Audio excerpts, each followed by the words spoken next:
Let's talk about whether or not the startup industry is right for you.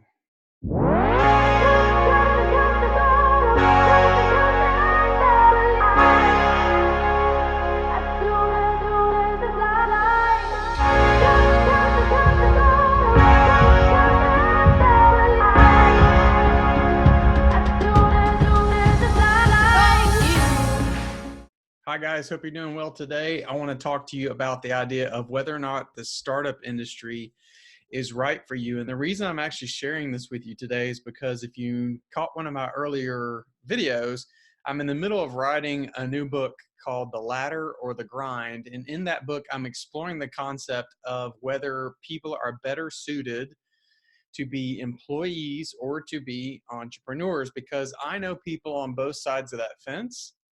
I know people who are employees that want to be entrepreneurs. And believe it or not, I know entrepreneurs who have been telling me they'd like to go back to work for somebody else so they don't have the stress that comes with being an entrepreneur. They don't have the concerns over money. They have more security and these types of things. And so I've actually been exploring this topic because it's one I've even had a question for myself in the past.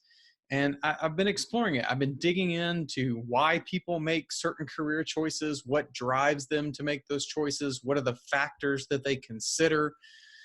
You might think of some of the common things like flexibility of schedule and money and things like that. Believe it or not, that's actually, so far, that is what I'm learning is not the primary factor that people look at when they're making a career choice, but they are key factors: money and flexibility of schedule. And so I've been exploring all these things. I've been digging into it. I've been doing research through primary research, through articles, which is secondary research. I've been doing interviews with people who are employees, interviews with people who are entrepreneurs, vice versa, people who have gone in different directions. And I've just been really digging into the topic. And it makes me think about the idea of if you're right for a startup, whether or not you're right to work in a startup. And that's if you're an entrepreneur who maybe has a lifestyle business, or whether you're an employee. Because if you have a lifestyle business, believe it or not, working even as an employee of a startup or as a founder of what I would consider a true startup, not just a lifestyle business, but a true high growth startup, is a totally different question that you have to ask yourself, because the factors that go into what your work life, your career life is going to be when you go to work for a high growth startup are dramatically different than both being an employee of a traditional business or being an entrepreneur who maybe has a blog and a YouTube channel and you make a living off of those things. Those are vastly different than going to work for a high growth startup. So there's some things you have to consider when you're thinking about going down that path. And a lot of it comes back to, you know, what you like in a career, what you look for in a career. These are all the types of questions that you should be asking yourself when you're debating if the startup industry is really right for you. And of course, one of those really is job security. Whether you're the founder or you're an employee, maybe an early stage employee of a startup, you have to know that the chances of making it and being successful and growing are somewhat limited as compared to traditional businesses who are well established and have plenty of money in the bank to be able to make payroll with. So when you think about this idea of going to work in the startup industry, think about the fact that it's going to be different than a traditional business and the ways that it's different. Like I said, for example, here's probably the best example there is of the startup industry versus any other type of career move. In the startup industry, you're going to be doing lots of things at any given time.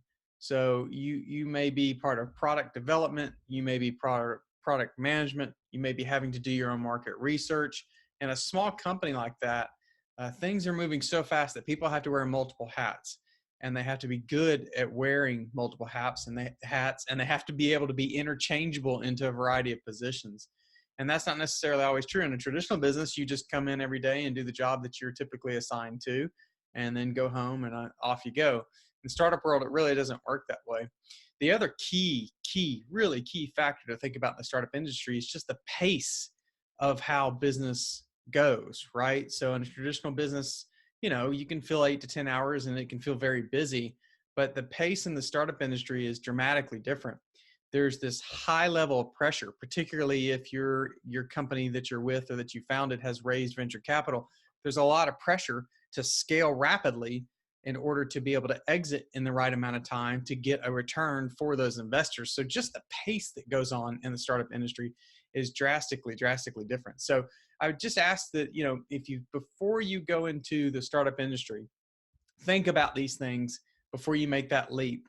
It may sound sexy, it may sound all cool and fun and exciting, and you're going to work in a type of environment like a Google where they've got all these, cool benefits and things like that, and lots of flexibility, and you can work from your laptop or whatever it is that you're looking for. But know that the startup industry isn't always all shiny and perfect. It's not always rainbows and unicorns, and you need to have the right type of personality that can handle the pace that comes with it, some of the uncertainty that comes with it, and those types of things. So I just want to share that message with you. It won't be me seeing you again until after the holidays, so into 2020. But I want to say before I close out the year that I appreciate you visiting the channel. I've been able to connect with a lot of you, even done some business with a lot of you, and I really appreciate you coming here and subscribing to the channel. Thanks a lot. Have a happy holiday, happy new year, and we'll see you on the other side. Take care.